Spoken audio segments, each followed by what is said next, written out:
नमस्कारम। पहलगाम, कश्मीर में हुआ ये कायराना आतंकवादी हमला इस बात का संकेत है कि हमें निर्दोष लोगों की सुरक्षा और राष्ट्र की सामान्य सुरक्षा के लिए क्या करने की जरूरत है। आतंकवाद का उद्देश्य युद्ध नहीं है, बल्कि समाज को भय से पंगु बनाना है।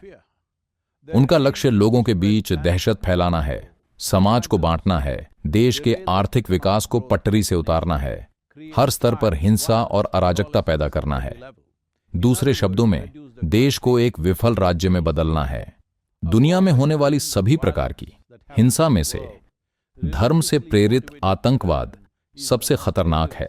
आप ऐसे व्यक्ति से बात कर सकते हैं जो किसी अन्य चीज के लिए लड़ रहा है, लेकिन जब कोई ये मानता है कि वो अपने भगवान के लिए लड़ रहा है, तो उससे तर्क नहीं किया जा सकता। जब लोग धन, संपत्ति, पैसे या किसी अन्य चीज के लिए लड़ रहे होते हैं, तो उनसे समझौता करना संभव है, क्योंकि वो जीवन उन्मुख हैं। लेकिन जो लोग सोचते हैं कि वो अपने भगवान के लिए लड़ रहे हैं, वो केवल मरने पर उतारू होते हैं और हमें भी साथ ले जाना चाहते हैं। हजारों वर्षों तक बाहरी आक्रमणों, विदेशी कब्जों और अत्यधिक गरीबी के बाद यह देश अब आर्थिक खुशहाली की दहलीज पर पहुंचा है। ये अवसर और संभावना मुफ्त में नहीं मिली है, बल्कि इसके लिए बहुत दर्द, पीड़ा और बलिदान देना पड़ा है हमारी पिछली पीढ़ियों को। इसीलिए ये हमारा कर्तव्य है कि हम उनके प्रयासों को फलीभूत करें और उनके सपनों को साकार करें। ये जाहिर है कि कुछ तत्व इस देश को सशक्त नहीं होने देना चाहते। अब समय आ गया है कि हम इन राष्ट्र विरोधी तत्वों के दुष्ट इरादों को नष्ट करें। अभी हमें दृढ़ संकल्प और मजबूत हाथ की जरूरत है। कुछ लोग हैं जो राष्ट्रवाद के विचार के प्रति समर्पित नहीं हैं और उन्हें नरमी से नहीं समझाया जा सकता। अगर हम इस राष्ट्र की संप्रभुता को सुरक्षित और मजबूत बनाना चाहते हैं, तो इन तत्वों को, जो लोगों को अंधाधुंध मारने और खुद भी मरने को तैयार हैं, जिनकी मान्यताएं राष्ट्र राज्य के मूल सिद्धांतों से मेल नहीं खाती हैं, उनसे बहुत ही सख्ती और लॉन्ग टर्म दृढ़ संकल्पों के साथ निपटा जाना चाहिए। जो भी बंदूक या बम लेकर चलता है, जिसका इरादा सड़क पर किसी को भी मार देने का है, निर्दोष लोग, महिलाएं, बच्चे, उनसे तत्काल कठोरतापूर्वक निपटने की जरूरत है।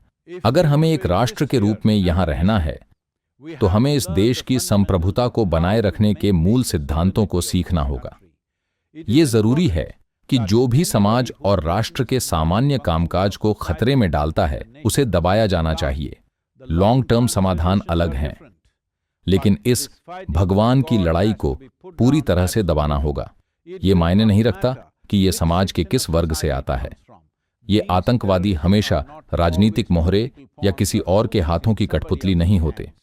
ऐसे तत्वों का साथ देने वाली ताकतें हमेशा रहती हैं। लेकिन जब कोई कहता है, चलो अपने भगवान के लिए लड़ें और लोगों को मारें, चाहे आप सीधे इसमें भाग लें या न लें, जब तक आप ये मानते हैं कि आपका तरीका ही एकमात्र तरीका है, आप इसका हिस्सा हैं। हम अभी भी इस तथ्य का सामना करने को तैयार नहीं हैं कि देश के अंदर हमारे बीच ऐसे लोग हैं जिनकी ऐसी सोच और इरादे हैं। कहीं ना कहीं हम सोचते हैं कि सीमा पार की ताकतें ये सब कर रही हैं, लेकिन बाहर से मदद सिर्फ इसलिए आ रही है क्योंकि यहाँ के लोग भी ऐसी मंशा रखते हैं। इन सभी स्थितियों के लिए बड़े और लॉन्ग टर्म समाधान हैं। हमें राष्ट्र की एकता के साथ साथ विभिन्न सामाजिक, धार्मिक और जाति के लोगों के बीच के आपसी बंधन को मजबूत करना होगा। हमें शिक्षा, आर्थिक अवसरों, धन और कल्याण के वितरण में और अधिक समानता लानी होगी। हर एक स्तर पर सामाजिक आर्थिक विकास सभी लोगों तक पहुंचना चाहिए, ताकि युवा आतंकवाद की दिशा में न जाएं। समय के साथ इन सभी बातों का ध्यान रखा जाना चाहिए, लेकिन तात्कालिक उद्देश्यों के लिए इन आतंकवादी गतिविधियों को मजबूती से दबाया जाना चाहिए। इस अराजकता का अंत होना चाहिए। बड़े समाधान के रूप में हमें देश और दुनिया में समावेशिता लाने की जरूरत है, व्यक्तिगत और सामाजिक संस्थाओं के स्तर पर। और समावेशिता केवल आध्यात्मिक प्रक्रिया की मूल प्रकृति नहीं है, बल्कि स्वयं जीवन का भी वही आधार और लक्ष्य है। ऐसे समय में हर नागरिक को यह एहसास होना चाहिए कि राष्ट्र के भीतर तुम बनाम मैं नहीं हो सकता। ये मायने नहीं रखता कि हमारे धार्मिक मत क्या हैं, हमारे राजनीतिक संबंध क्या हैं। हम एक भारत हैं और केवल एकजुट होकर ही हम आगे बढ़ सकते हैं और बदलाव ला सकते हैं। हम अभी उस दहलीज पर हैं कि अगर हम सही चीजें करें तो अगले 10 वर्षों में एक भव्य भारत होगा। आइए इसे संभव बनाएं।